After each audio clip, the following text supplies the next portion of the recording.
This is Matt Garcia, Craftsman Hardwood Flooring, coming to you from the Treehouse. And today we're going to talk about part 2 of our blog series about project analysis. So this is a spinoff from the magazine article that I had wrote called The Tradesman's Curse, and it is about becoming a full-fledged company and starting from being a craftsman. The skill set for being a craftsman is not necessarily the skill set needed to be a businessman. When you're trying to build a company, you're really trying to grow a team, you're trying to grow an organization. So we're going to talk about how the numbers affect that. So the numbers are very pivotal because otherwise you're just running off of intuition, a gut feeling, and there's a certain point where you just can't keep your fingers on everything, right? You need to know exactly what's happening on your projects as they come. And the other factor is as you grow and scale, sometimes the metrics change. You may not be making the profit that you thought you were. Sometimes, let's say you go from 1 crew to 2 crews to 3 crews to 4 crews to 6 or 8 crews.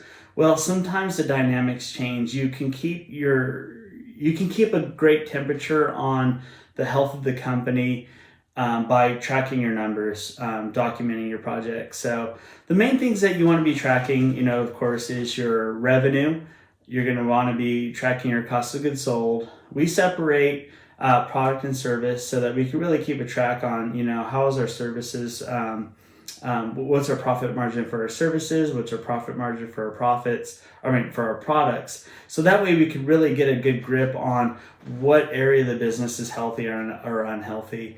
Because like I said, if you start adding extra crews, you really want to know, hey, is my service lacking on the profits, or is my, or maybe I'm not charging up to cover all my overhead.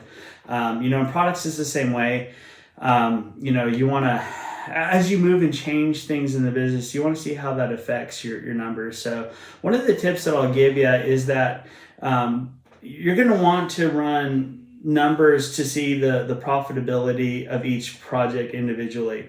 That's going to inform you about how you're going to estimate new projects. So after you've done a whole month of projects and you look over those figures, you're going to see which ones were the better ones, which ones made more profit.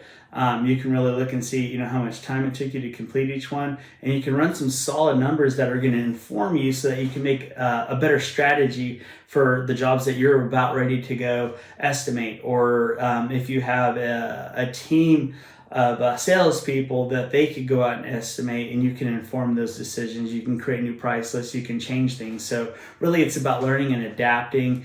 And, even the economy can affect that. You really want, a tight feedback loop so that you can see the previous month's projects, analyze the numbers, and then create a game plan moving forward. That's going to give you some great lead measures so that the projects coming down the pike, are going to have better profits, better consistency all the way along the board.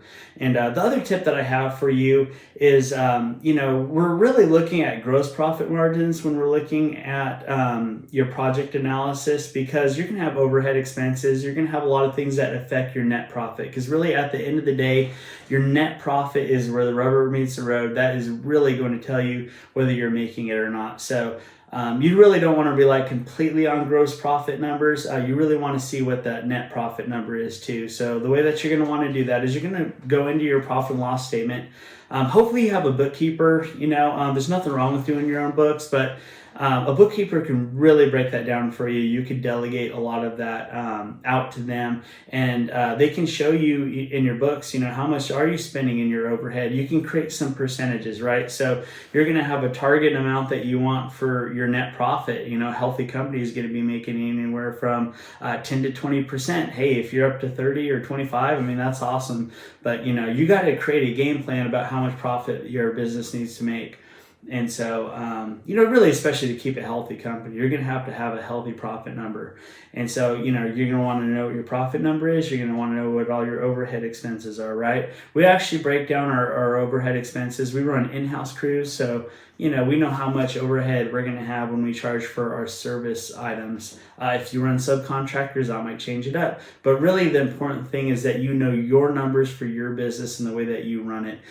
You want to know that you're charging appropriately for your services. You want to know that you're charging appropriate for all of your products. So I hope that helps you moving forward. I hope that helps you get a winning strategy because your team will thank you.